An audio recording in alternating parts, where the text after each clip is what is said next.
Bom, pessoal, outro tema importante em evolução é a especiação, que é a formação de novas espécies. Primeiro, lembrar que a lógica vale não só para espécies novas, vale também para outros táxons novos, qualquer que seja o táxon. Bem, então, pensando na especiação, eu tenho que começar pensando no que é uma espécie.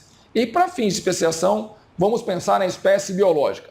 Então, o que é uma espécie biológica, pessoal? Espécie biológica é um grupo de indivíduos, uma população ou grupo de populações que tem capacidade de cruzamento entre si, mas que não conseguem cruzar e gerar descendência fértil com outros grupos. Então a lógica é simples. Eu tenho dois grupos.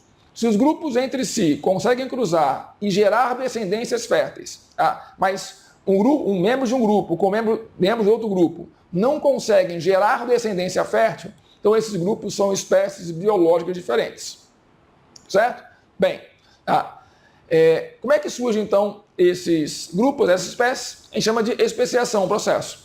Então, existem dois mecanismos fundamentais de especiação: a alopátrica e a simpátrica. Na especiação alopátrica, vai haver um isolamento entre os dois grupos. Esses grupos vão perder qualquer forma de cruzamento. Eles vão ficar separados geograficamente.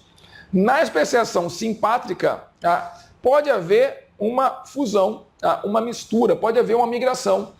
Então, simpatria é mais difícil, é menos provável.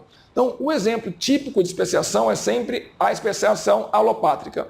Então, se a questão falar sobre especiação, mas não falar nada sobre se é simpátrica, alopátrica ou parapátrica, que é um outro tipo que existe, considere que a especiação simpátrica é a referência. Certo? Bem, então, a formação de novos grupos pode ser por uma anagênese ou por uma cladogênese. Anagênese é quando um grupo vai se modificando sozinho.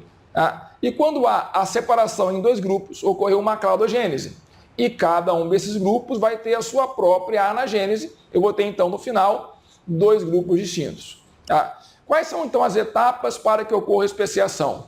Então, está aqui, ó. Primeira etapa é a formação de uma barreira geográfica. Então, percebam, aqui eu tinha uma população de plantas que habitava esse vale.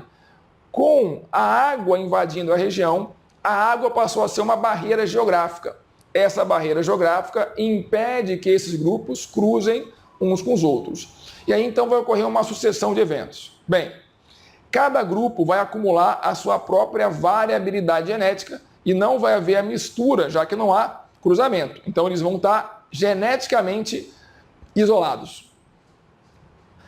Cada ambiente vai exercer a sua própria seleção. Então, os aspectos que são interessantes, que são adaptativos numa região, não são necessariamente na outra. Então, vai começar a haver um acúmulo de variações e uma seleção sobre isso.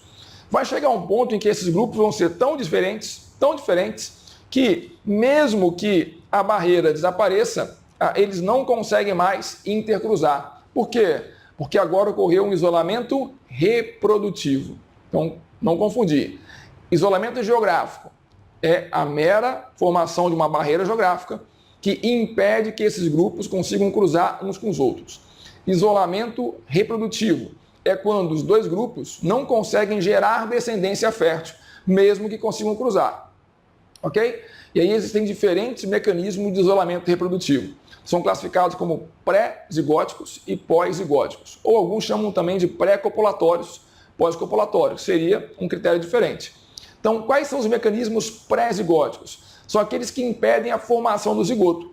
Por exemplo, a maturação sexual ocorre em épocas diferentes do ano, isolamento sazonal. Ou os órgãos sexuais são mecanicamente incompatíveis, isolamento mecânico. Vivem em hábitats diferentes, isolamento de hábitat, um é na floresta, outro no deserto, não vão se encontrar. Então, todos esses são mecanismos pré-zigóticos. Agora, digamos que houve cópula e formou-se um embrião. Então, ocorreu o zigoto. Só que esse embrião é inviável, esse embrião não se desenvolve. Então, a inviabilidade do híbrido é um isolamento pós-zigótico. Às vezes, ele nasce, só que o indivíduo que nasce é estéril. Então, a esterilidade do híbrido também é um isolamento pós-zigótico. Aqui o exemplo clássico. O jumento e a égua cruzaram, nasceu um filhote. Se nasceu macho, eu chamo de burro. Se nasceu fêmea, eu chamo de mula. A mula e o burro não formam uma nova espécie. Por quê? Porque eles não conseguem cruzar. E também não são nem da espécie do jumento, nem do cavalo, porque eles são híbridos, e são híbridos estéreis. A esterilidade do híbrido é, portanto, um caso de isolamento reprodutivo. Então lembre-se, jumento com égua, espécies diferentes, geram um filhote. Se for macho, é burro, se for fêmea, é mula. Só que, como esses indivíduos não têm capacidade de cruzamento, de reprodução, eu posso afirmar que o jumento e égua, então, são espécies biológicas diferentes. Ok?